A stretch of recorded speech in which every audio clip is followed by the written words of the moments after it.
Қайырлы күн достар. Бүгін біз үш-ақ ингредиенттен дайындалатын оңай әрі дәмді торт дайындаймыз. Ең алдымен ыдысқа електен өткізілген ұнды саламыз да, үстіне мұздатқыштан алынған қатты сары майымызды алып, үккіштен өткіземіз.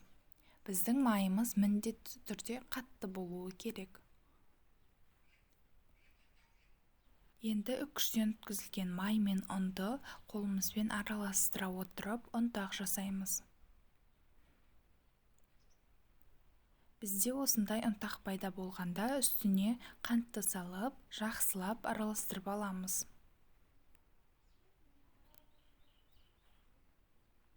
Дайын болған ұнтағымызды екіге бөліп, орташа отта қызып тұрған табада қуырып аламыз. Біздің табамыз құп-құрғақ болу керек, ешқандай май, су болмау керек. Осылай тоқтатпай араластыра отырып, қоңырқай түске енгенде аламыз. Ұнтағымызды қуырып болғаннан соң толықтай суытамыз.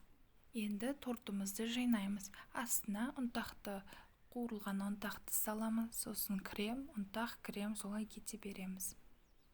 Мен бүгін бұл тортқа қайнатпалы крем қолдандым. Әртүрлі крем қолдана берсеңіздер болады. Тортымызды жинап болғаннан соң 3-4 сағатқа немесе бір түнге тоңазытқышқа қойып алсаңыздар, тортымыз одан әрі нәзік болып, кремі сіңіп, күшті болып тұрады.